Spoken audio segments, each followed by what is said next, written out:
Hey guys, so today I am going to be doing a hashtag, and this one is by the beautiful Nova over at Nova Mundi Tarot, and the hashtag is Readers Mass Market Must-Haves. So I do have my list. There is 11 prompts here, and so let's just get into it. All right, so the first prompt is best for practical, mundane, everyday matters. So I chose, because some of these I would have chose for several of the prompts. So I chose Awaken Tarot. This is very much like your traditional RWS, but it's more inclusive. The artwork is more modern.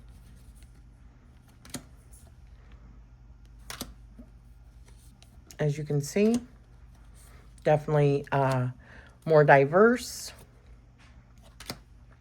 which I like. The cardstock is not my favorite, but it's doable. Let's see. Let's see how this works.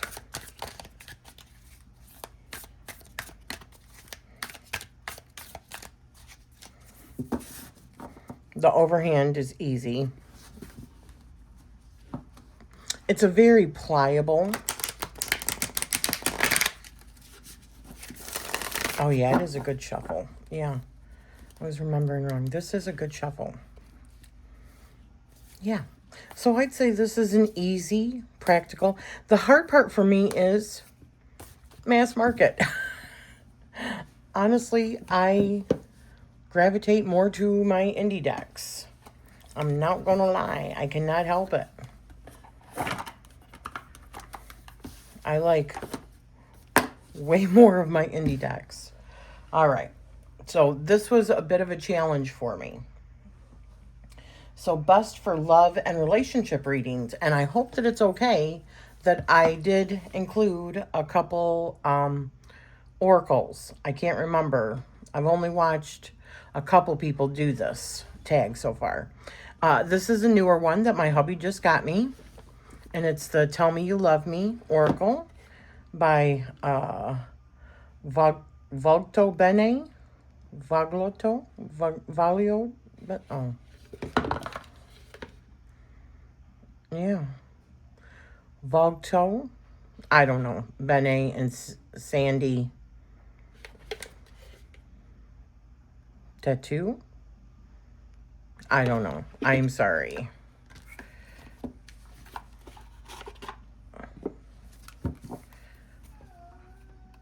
Smiles, joy, happiness, present, gift, surprise. Sorry if you can hear the dogs. They're whining because somebody was walking their dog. Courage, temerity, audacity, lover, crush, admirer, optimism, welcome, openness. Oop. I got to be careful on what I show. Isn't it so pretty? It is so pretty.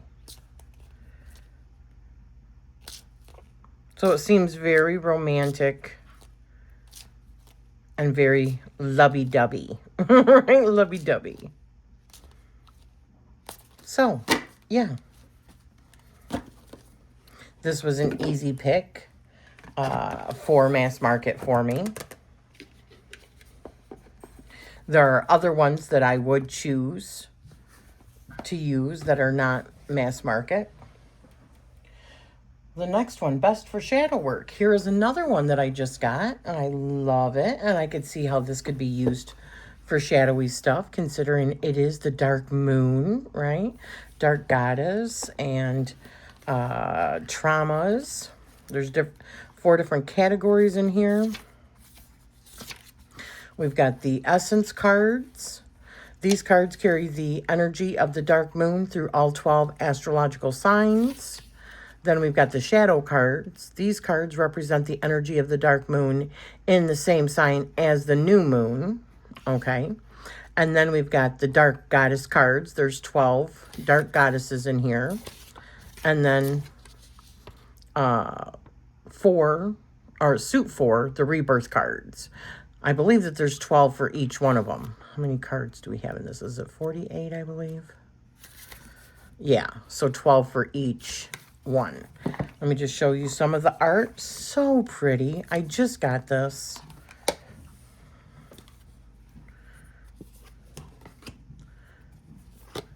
I like that it's round. I think the artwork is stunning. I've done, I should say, a few readings with it thus far, and I really think that they're very good.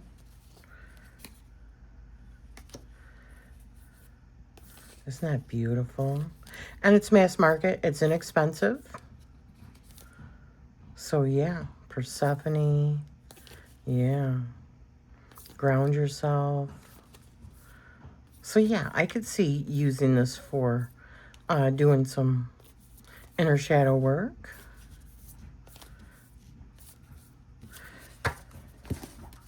So the next prompt is best for career and life path readings. 1 second. And for that, I chose the Everyday Enchantment Tarot by Poppy Palin.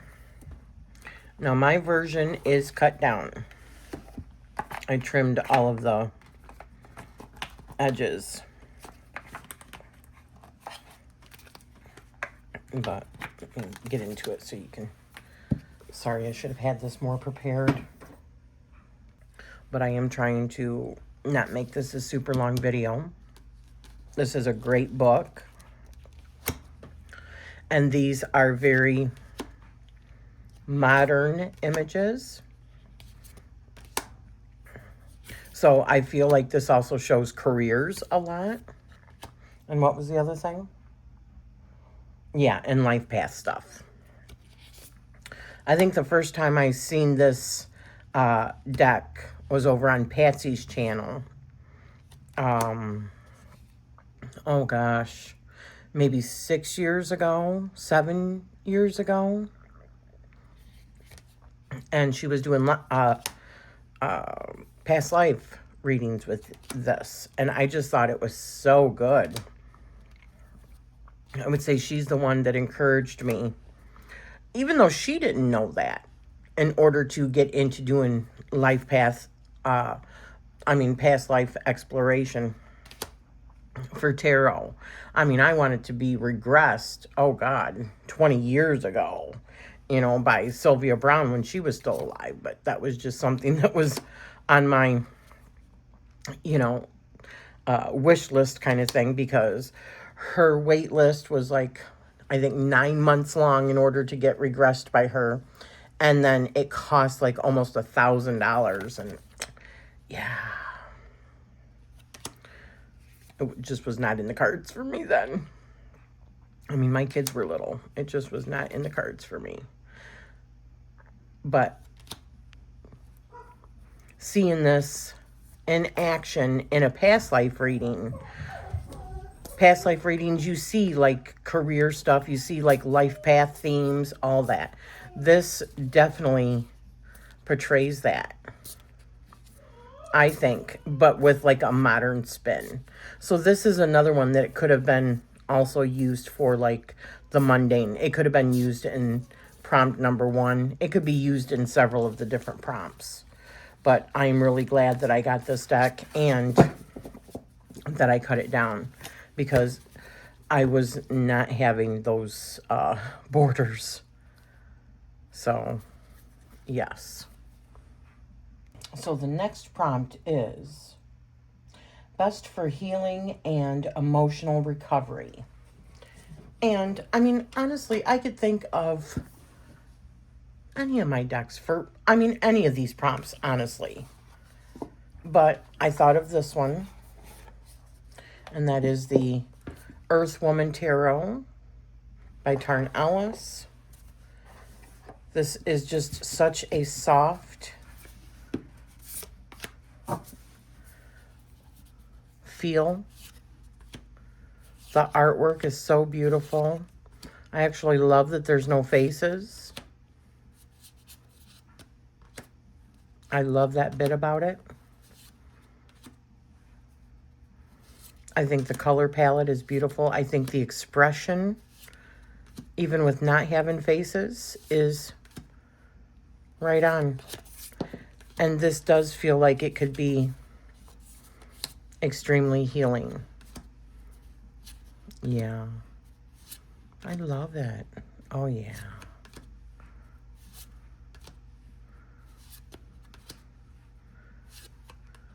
Even that tower don't look so imposing as other ones I've seen. I mean, especially it's over water. If you had to. I mean, I know there's rocks, but you could jump far enough, out of that top window. And maybe only break a leg or something, right? That's terrible. So, yeah. Earth Woman Tarot by Tarn Ellis. Isn't this beautiful? It's so beautiful. I love that world card. Oh my gosh. The colors are so stunning. Oh, look at that star. I love that Six of Cups. Yeah, this is so beautiful. I forget how beautiful. I like doing tags like this because it reminds me of what I have, man. That's so pretty. Oh. Okay, let's move on. Okay, so the next prompt is best for decision making and gaining clarity. Light Seers. Little pocket edition. I keep this around me all the time. This is upstairs with me. And then I've got my other 2 copies down here. I love this deck. You guys know I love this deck. I get complete clarity with this because I have bonded so completely with this deck that instantly it's like it just comes to me, right? I don't even have to think much about it. It's just like, okay, I'm picking up what you're laying down. I get it. So whenever in doubt, and I really, really need to know, this is the deck for it.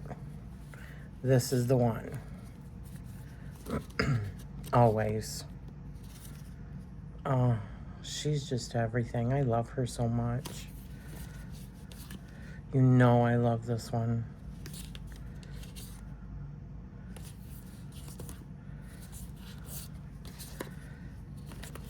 You can really feel the movement and the energy in this deck as well. The color choices are just beyond friggin' gorgeous. Some of the best color choices of a deck ever.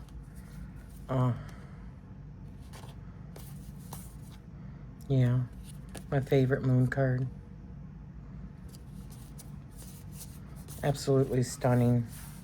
So yeah, whenever I am looking for something to just help me make a decision or gain clarity if something else is not working, it is always the Light Seers. Ever in question? Right here. So the next prompt is best for daily guidance or daily pull. And again, any one of these would have worked. So I chose this one. Tarot of a Witch's Garden by Sasha Graham and Natasha Olenek. I love this deck. The book is phenomenal. It's heavy duty, beautiful, as in Llewellyn Grand style. Love their books, and I love these. I know that they're awful big, but I love a good meaty deck. And I mean book. I love when they're full color like that. Especially the older I get, the more my eyesight goes. I get every detail in the larger images. If I can't see them on the card, I can always refer back to the book, which is awesome. But look at this. Oh, just beautiful. Just gorgeous. Look at that. Love it. I love it. Beautiful made book. Love this. This is definitely, it's an easy read for me. But it's also one of those that I'm so enchanted by the artwork that I want to read with it. You know, that's the thing. Because I get bored. I'm not a card a day person. I don't draw a card a day.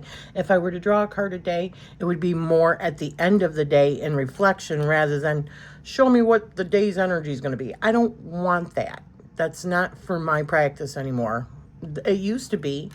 Then it went to like a weekly thing, but nah, I'm not that gal. I don't need that kind of guidance. The cards don't need to prove to me anything. I use cards for myself for reflection, inner work, inner landscape, things that I can't easily just ask myself. So I don't rely on the tarot, honestly, that often. And I think that's one of the side effects of coming to the tarot late. I didn't start reading tarot until in my late 40s. So I've only been reading, 8 years? 7, 8 years. So until then, it was me relying on my own intuition, and I did pretty good, without tarot. So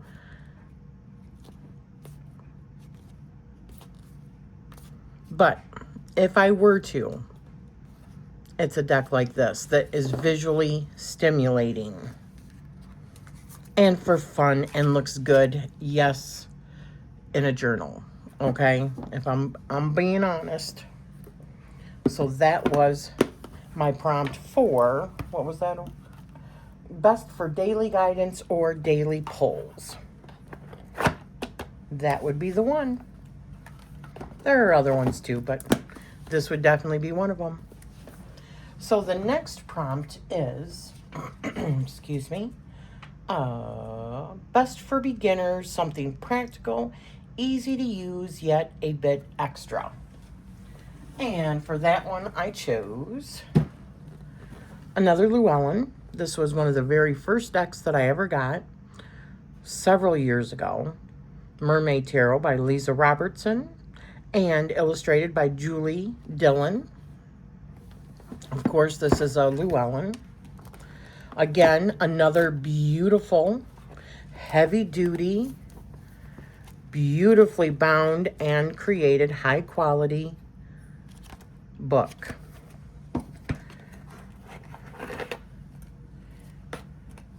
I think that this is great for beginners. I think that because it comes with a really good guidebook, and the artwork is just stunning.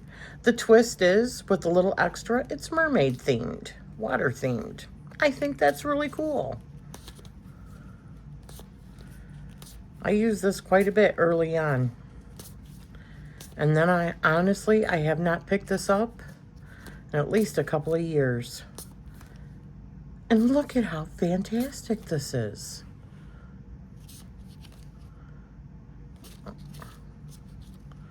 Oh, yes.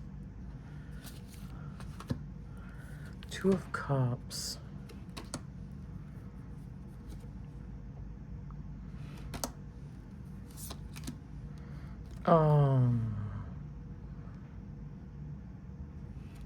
just heartbreaking.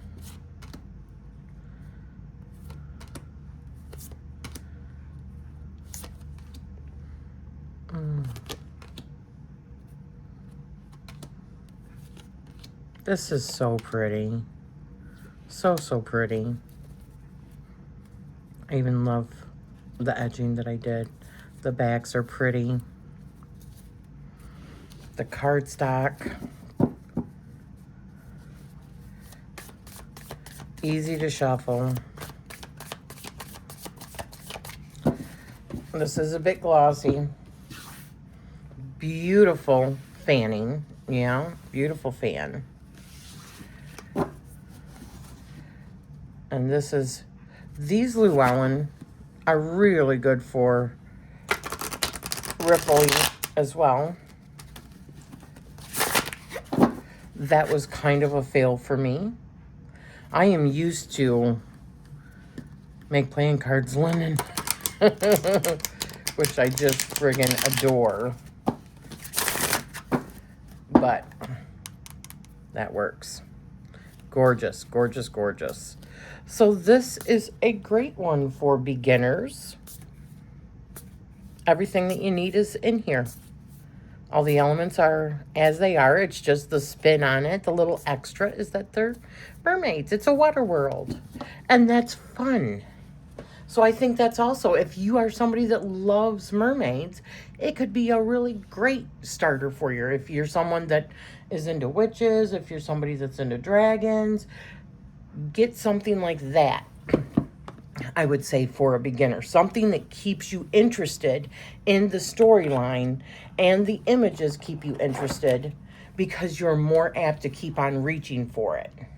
And something that's got a really good book, like Llewellyn decks. Llewellyn usually is like perfect for beginners. Not that they don't have depth, they absolutely do, but it's all in a beautiful package. So Llewellyn decks are just fantastic. The next prompt is best for intuitive, free flow style readings. So I actually did pick 2 here. But again, it could be tons, tons of decks. I chose these because they're different. They're not just your run-of-the-mill tarot. They're like tarot with quirky parts in there that can lead to more explanation, or, ooh, this little thing over here that draws your attention. So intuitively, what am I picking up on? You know what I mean? Spider for the devil. Feeling entrapped, Some of it looks like it's in her hair. Huh. 4 of Swords. The Emperor. You just see how they're so quirky that there's other things that you could pick up on. The Hanged Man. Does this Hanged Man mean the time is almost done? Because it seems like it's zipping open again. Like this time of rest is almost at its end. Knight of Pentacles. 6 of Cups.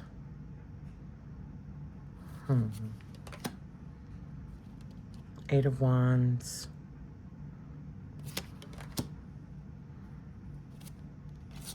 Isn't this fabulous? Huh.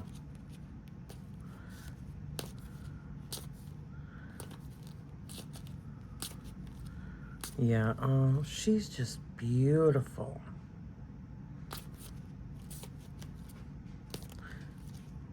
Oh, look at that. It's not just intuition, I would say. It's also your imagination, that fantasy world. What you pick up on, And then this one. When Women Had Wings. Also a beautiful, heavy book. Now, I believe that this was U.S. Games, right?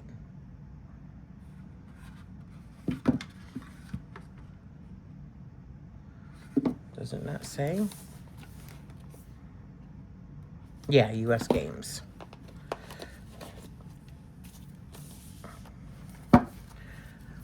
Look at the bling. I mean, that's so pretty. But this is another one that the artwork is so stunning.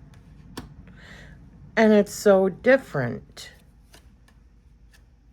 that there's other things that you could pick up on, like ethereal and fantastical.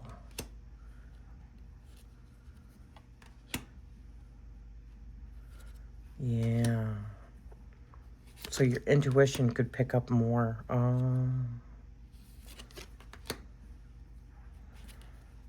I think this is just so pretty.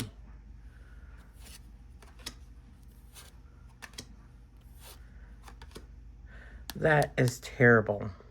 Absolutely terrible. It does not fit this deck.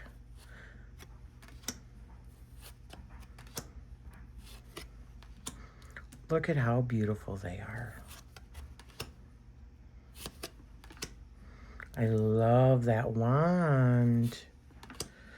God, I haven't picked this up in months. Probably longer than that, actually. It's like looking at it all brand new with new eyes again.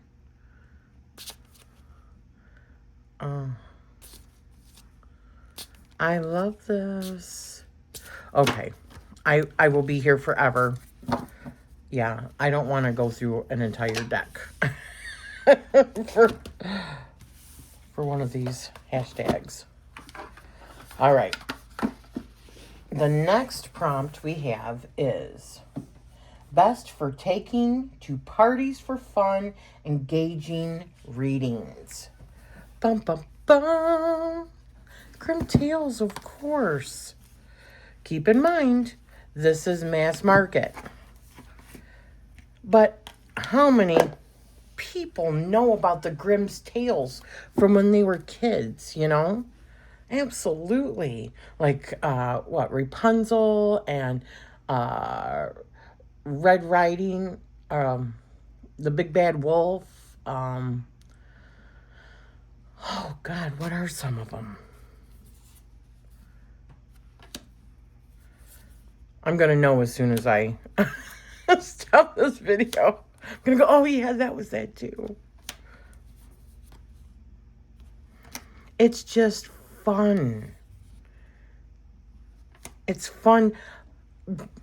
I mean, I guess it depends on what kind of parties that you have. I know that when we get together, when we have over the years, family or friends, we usually pack in a corner and we talk about paranormal stuff, or we talk about spooky stuff, or we talk about, off the wall topics. This is a perfect deck for, really focusing on stuff like that, right? The dark, spooky, fantastical, but it's just so pretty too. In a weird way. It's pretty in a weird way. I just adore this deck. That is so gorgeous. Look at that. I just love it. Yeah, like 9 of Cups with all those mice. Huh? Nope.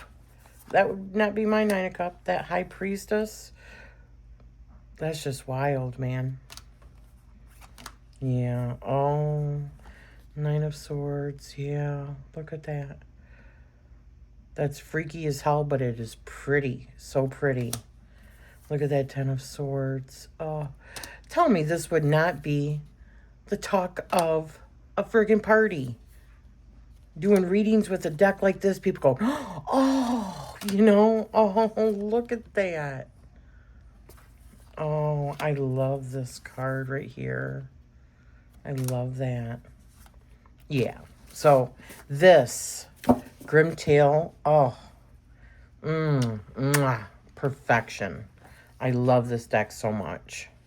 I love it. I cannot get it out of my out of my mind. I want to grab it all the time.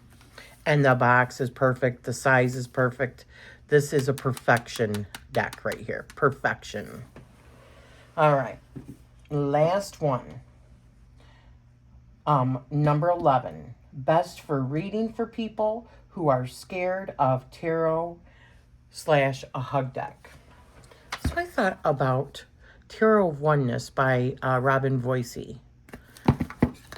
This one has bright colors. It's very like, obviously first person and everyday things also mixed with nature and animals and seeing your own hands and your own feet and being on that journey. This feels really soft to me. Something more approachable. Somebody would look at it and go, oh, okay. It's like,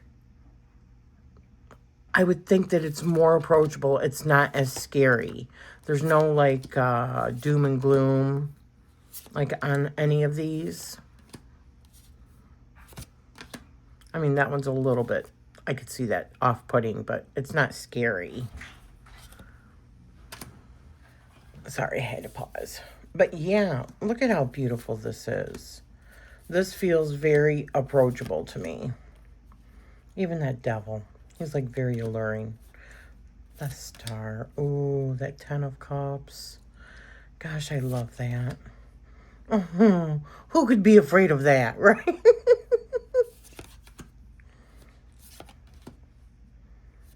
Yeah.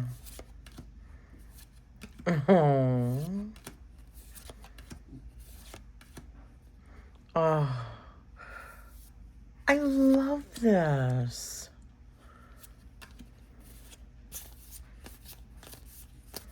So yeah, I love that Magician. Oh, that higher self card. This might be the, I think I have the indie version. However, it is mass market also, so it don't count. Just imagine this is the mass market version, which I have somewhere, I think. I thought I did. So there you go, guys. Thank you for tagging me in it, Nova.